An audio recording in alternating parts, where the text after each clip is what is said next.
Shalom, selamat bertemu kembali dalam Gospel Talk Free Online Theological Course pada perjumpaan kita saat ini. Pada perjumpaan kita saat ini, kita masih melanjutkan pokok pembahasan kita tentang keutuhan syarat berteologia. Tentang keutuhan syarat berteologia. Kita sudah belajar tentang syarat berteologia. Yang pertama, ya, itu harus ya harus berpusatkan keselamatan. Terus syarat berteologia yang kedua harus berpusatkan Allah, yakni Allah Tritunggal. Dan pada perjumpaan kita saat ini, kita akan membahas dua syarat berikutnya, yakni yang ketiga harus berpusatkan Yesus Kristus, dan yang keempat harus berpusatkan Roh Kudus. Itu yang akan kita bahas pada perjumpaan kita saat ini. Tapi sebelumnya mari kita minta pertolongan Tuhan dalam doa. Kita berdoa. Bapa, kami bersyukur kami boleh bertemu lagi pada perjumpaan saat ini.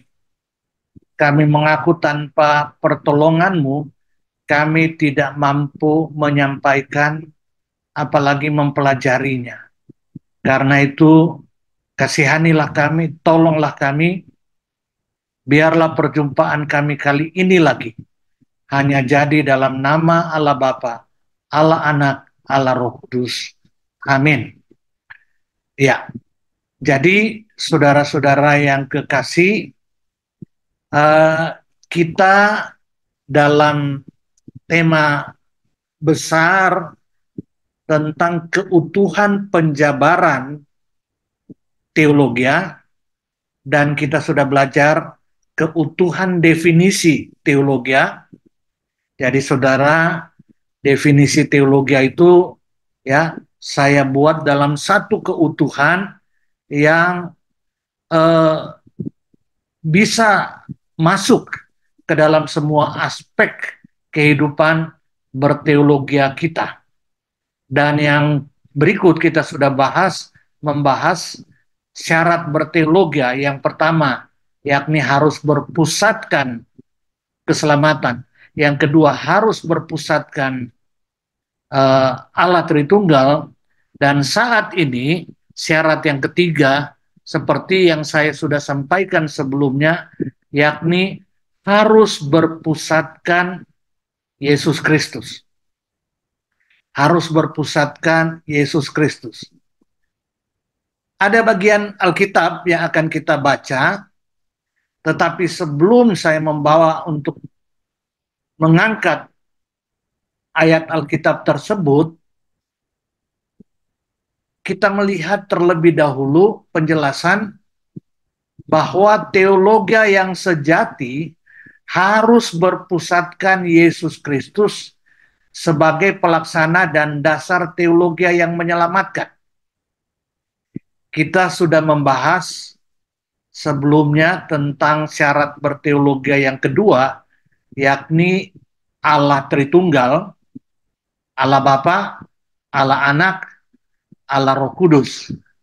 Seperti itu, ya.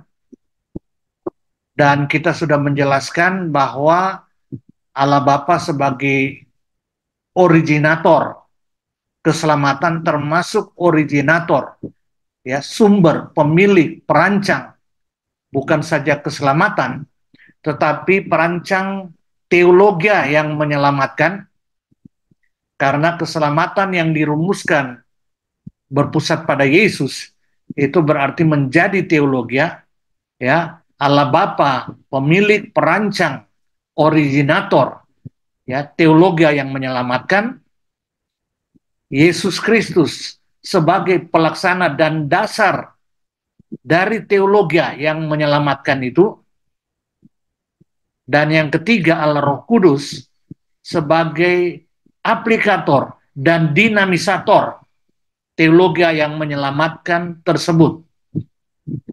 Jika kita hanya berpikir ya bahwa itu hanya karya Allah Bapa, maka tidak mungkin akan terwujud teologi yang menyelamatkan.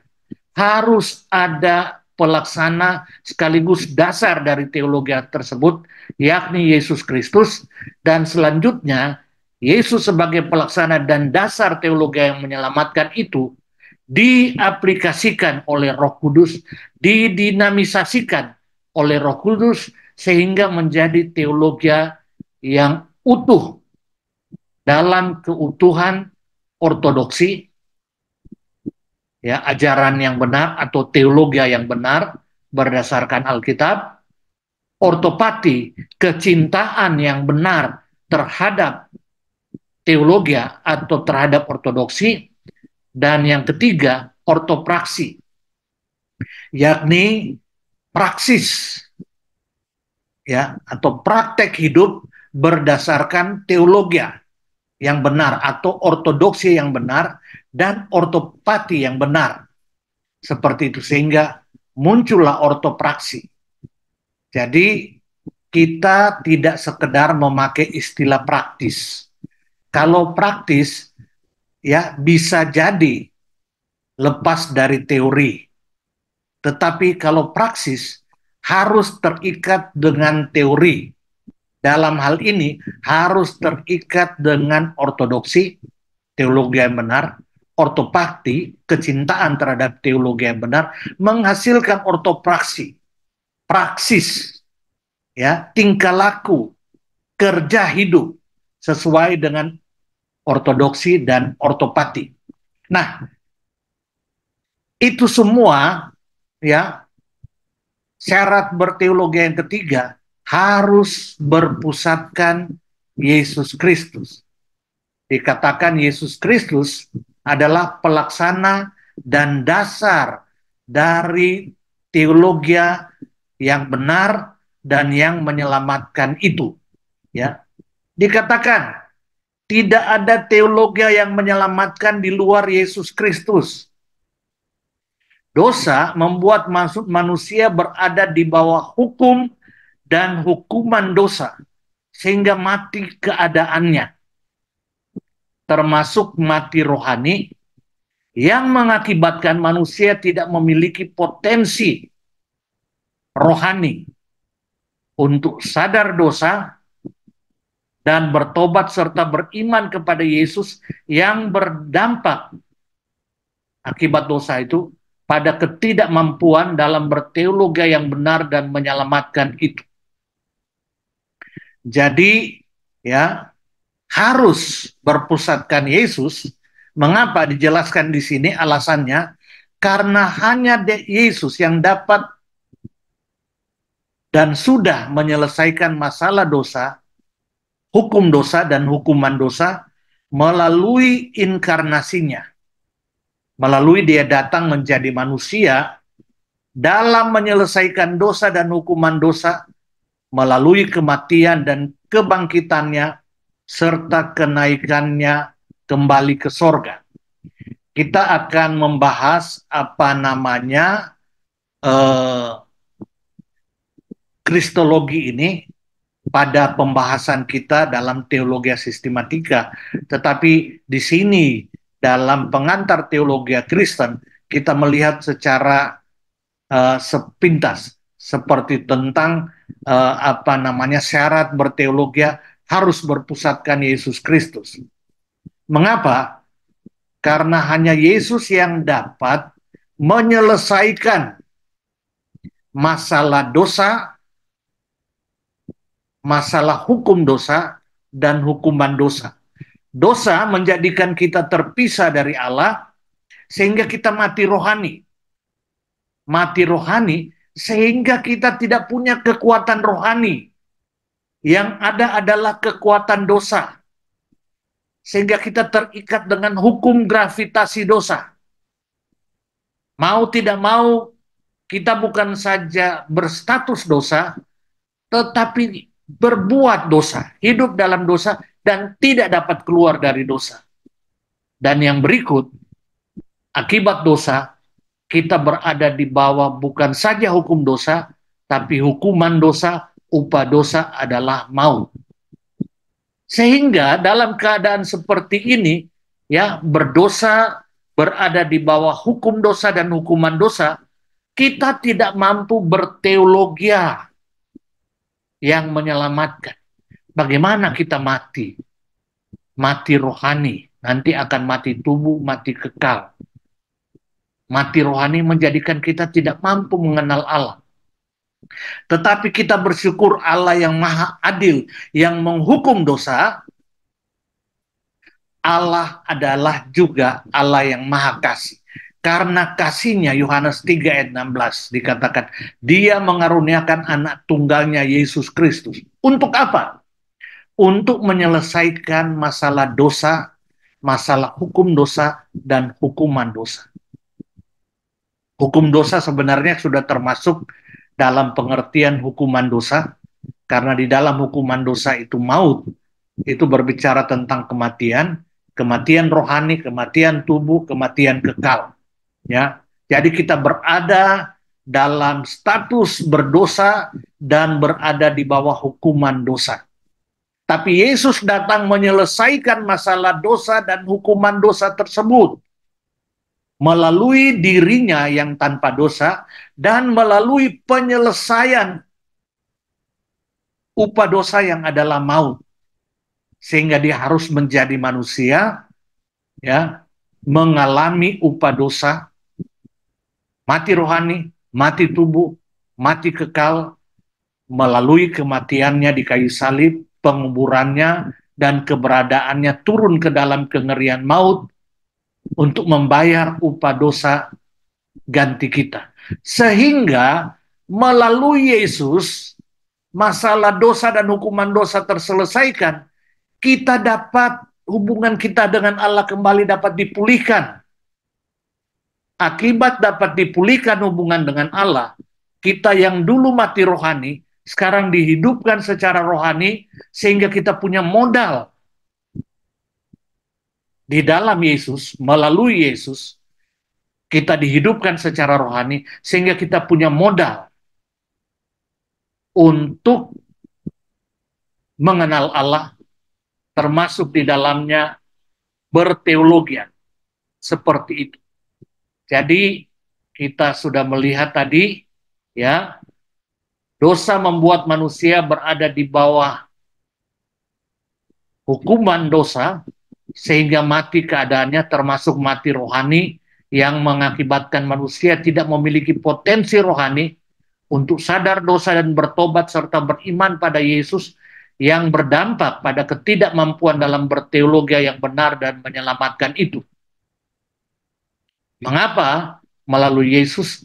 Alasannya karena hanya Yesus yang dapat dan sudah menyelesaikan masalah dosa dan hukuman dosa melalui inkarnasinya, melalui dia menjadi manusia, dalam menyelesaikan dosa dan hukuman dosa, melalui kematian dan kebangkitannya, serta kenaikannya ke sorga. Seperti itu.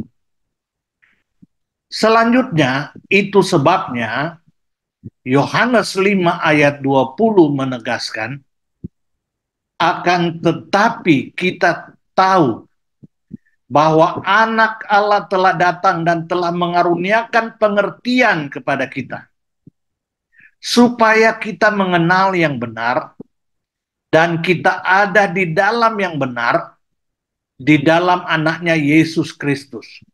Dia adalah Allah yang benar dan hidup yang kekal. Jadi, ya, Yesus datang, anak Allah telah datang, dan telah mengaruniakan pengertian kepada kita.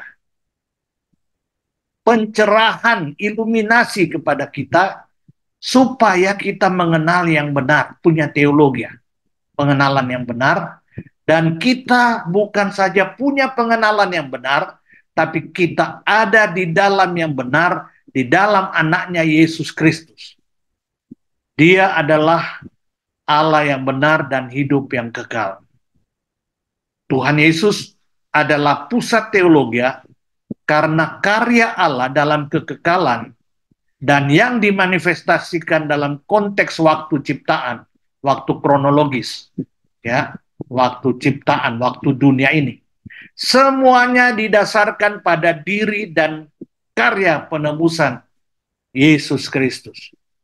Kalau kita bandingkan dalam Efesus 1 ayat 11, kita bertemu di sana bagaimana kita karena dosa, kita mati, ya, dalam hal ini mati secara rohani. Akibatnya kita mempunyai ciri-ciri kematian rohani, tidak mentaati Tuhan, tidak mengikuti Tuhan, tapi mengikuti jalan dunia ini, cara hidup, gaya hidup kita itu, ya, seperti itu. Tetapi Allah yang kaya dengan rahmat mengaruniakan Tuhan Yesus kepada kita. Di dalam Yesus kita dihidupkan, ya, kita menjadi ciptaan baru, punya kemampuan rohani untuk berteologi, didasarkan pada Yesus sebagai pelaksana dan dasar kita berteologi. Seperti itu, saudara. Jadi Yesus adalah pusat berteologi. Syarat untuk berteologi yang benar harus berpusatkan Yesus.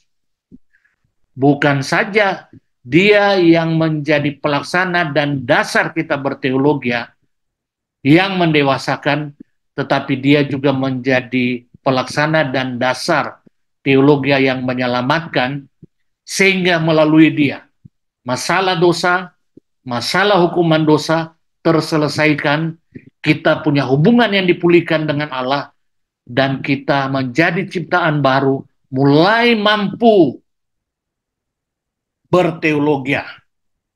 Karena dulu mati rohani, sekarang dihidupkan secara rohani. Itu yang ketiga, syarat berteologi yang ketiga, harus berpusatkan Yesus Kristus. Syarat berteologi yang berikut, yang keempat, berarti ya, harus berpusatkan Allah Roh Kudus.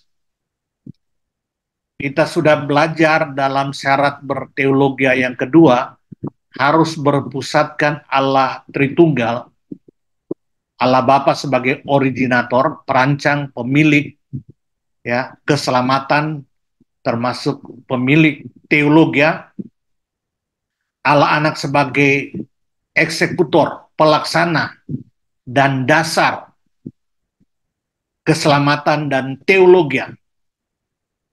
Seperti itu, dan Allah Roh Kudus sebagai aplikator, ya, dan dinamisator yang dapat mengaplikasikan, mendinamiskan kita, menghidupkan, memberikan kekuatan kepada kita untuk mampu berteologi dalam pengertian mampu mengenal Allah. Jadi saudara, syarat berteologi yang keempat ini harus berpusatkan Allah Roh Kudus. Dikatakan, teologi yang berdampak pada keselamatan dan pada kedewasaan rohani bukan saja karya Allah Bapa sebagai originator dan karya Allah Anak sebagai eksekutor, tapi juga merupakan karya Allah Roh Kudus sebagai aplikator dan dinamisator yang mengiluminasikan dan mengaplikasikan secara subjektif dalam segala aspek keselamatan dan kehidupan keselamatan kita. Jadi Allah Roh Kudus adalah aplikator satu-satunya, dinamisator satu-satunya.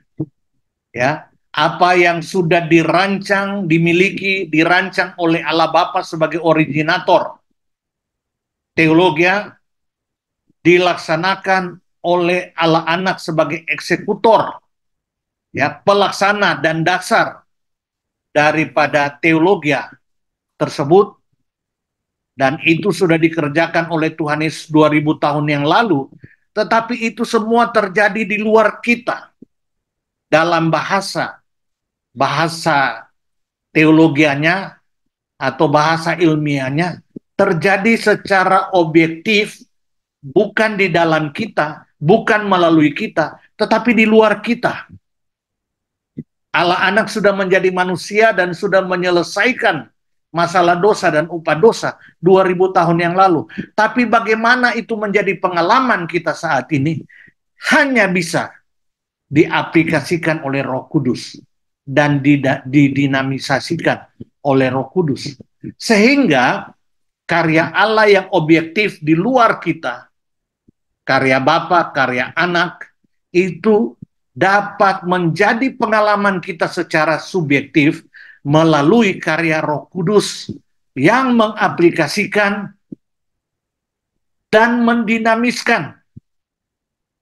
Sehingga ya, Roh Kudus ini memberikan kekuatan, memberikan gairah, memberikan semangat, memberikan kemampuan. Ya. Sehingga Rasul Paulus pernah berkata dalam 2 Korintus, our competence comes from God. Kemampuan kami adalah pekerjaan Allah. Allah Roh Kudus yang menyertai, mengaplikasikan, mendinamiskan. Itu sebabnya saudara, di dalam sebelum Tuhan Yesus disalibkan, mati, bangkit, naik ke sorga, dia pernah membuat pernyataan ya dalam Yohanes 16 ayat 13. Tetapi apabila ia datang, yaitu Roh kebenaran, ia akan memimpin kamu ke dalam seluruh kebenaran. Sebab ia tidak akan berkata-kata dari dirinya sendiri, tetapi segala sesuatu yang didengarnya, itulah yang akan dikatakannya. Ia akan memberitakan kepadamu hal-hal yang akan datang. Tetapi apabila Roh Kudus datang, ia akan memimpin kamu ke dalam seluruh kebenaran, memberikan iluminasi, dan memberikan kemampuan, ya, sehingga kita bisa secara subjektif mampu mengenal Allah, bahkan mampu hidup sesuai dengan pengenalan akan Allah, karena Roh Kudus adalah aplikator dan dinamisator. Kata dinamisator itu dari kata dinamis, dan dalam bahasa Yunani itu dari kata dunamis.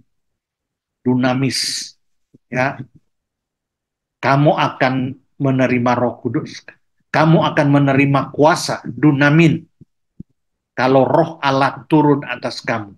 Roh Allah memberikan dunamin, kuasa, kemampuan, kekuatan, kesetiaan, semua yang kita butuhkan untuk ikut Tuhan, melayani Tuhan, sehingga kehendak Allah bisa teraplikasikan dalam kehidupan kita. Tanpa pertolongan Roh Kudus tidak mungkin. Kita akan membahas tentang tema Roh Kudus ini dalam pelajaran teologi sistematika secara lengkap, dalam doktrin, dalam pneumatologi, ya, doktrin Roh Kudus. Ini sebagai pengantar dalam kitab berteologian. Seperti itu. Tuhan Yesus memberkati kita sampai bertemu pada perjumpaan kita berikutnya. Tuhan Yesus memberkati. Shalom.